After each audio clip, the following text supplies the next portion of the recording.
What's up, guys? This is Elfo, and I'm bringing you my first Black and White 2 battle, my 50 subscriber special, and my Christmas-y, New Year's-y special, all in one. So, hope you guys can enjoy that. This was not only the first Black and White 2 battle I'm posting, but also the first Black and White 2 battle I played. Unfortunately, well, it's a good game. This is the only game I actually had time to play. I will be posting another one in the coming days. But this one was against cake4u. It is a underused battle, which with my only Black and White 2 team I've made so far, which I'm liking. It's a good team. And seeing his team, I decided to lead with my Amber Palm because if he leads with his Rotom, I can scout for leftovers with Fake Out. If he leads with any of the other one, Fake Out damage is always nice. If he leads with his Registeel, I can taunt and then U-turn out.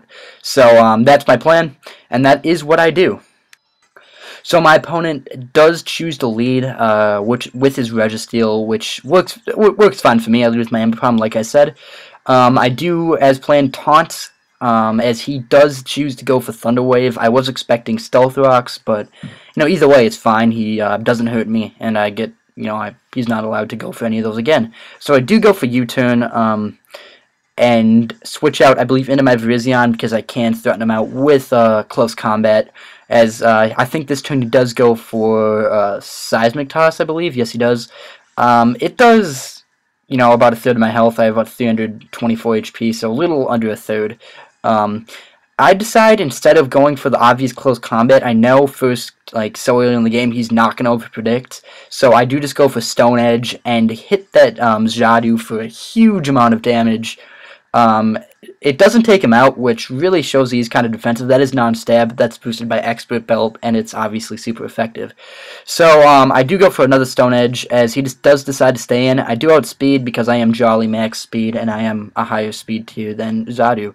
So he then decides to go into his Meowshout, and here, because I was bluffing the Scarf this entire time, I do fool him, and I go for close combat, and I'm just able to take that Meowshout right out. I'm guessing he was predicting me to switch into something to resist Fake Out, so he was just going to go straight for that high jump kick, or rather, yeah, high jump kick, but I do catch him off guard, go for that close combat, and take out that fairly big threat. So I do just go into my Houndoom, not wanting to overpredict in case he does go for that overheat, but he does make a good play, goes for a Volt Switch, and that does surprisingly do about half.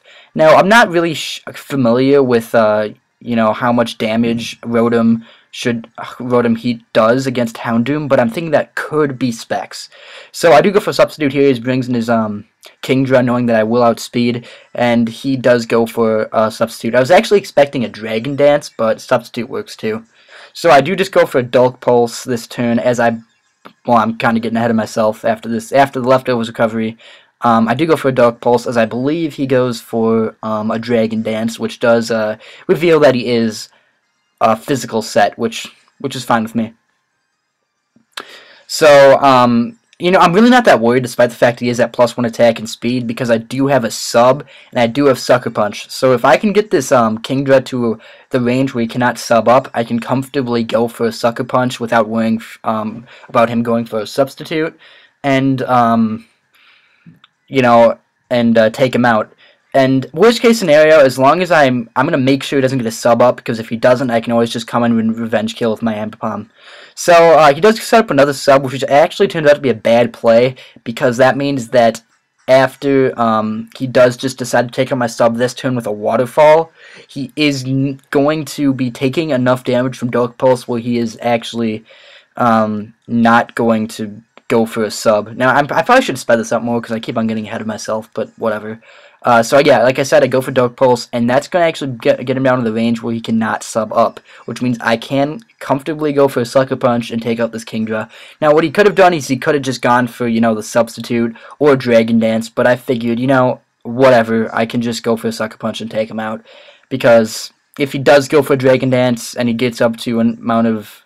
I actually don't know if he had leftovers or not. I didn't notice. But if he did recover enough HP to be able to put up a sub, I'll just go for a Dark Pulse and make sure it doesn't get a sub up. But he brings in his Rotom Heat. I do decide to go to my Nidoqueen, knowing that he's probably not going to go for Overheat. At least I'm sure he won't, because I am immune to it. and I have been making some over predictions, so I figure he is just going to go for that electric type move he does, and I take that quite nicely.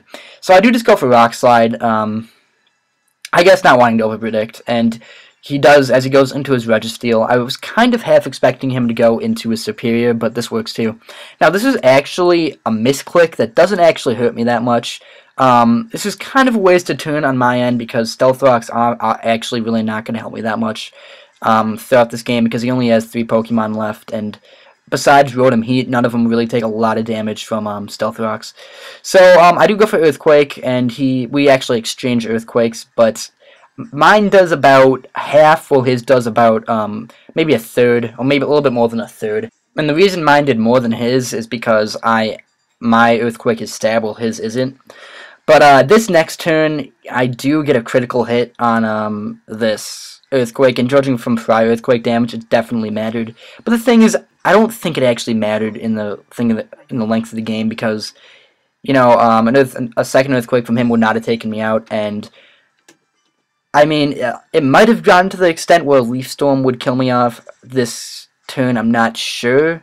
Maybe. I don't know if an Earthquake would have done that much damage after leftovers. It probably wouldn't have. But even if it did, this Toxic on the Superior really is just kind of a safety net for me, and I don't think it really comes into play.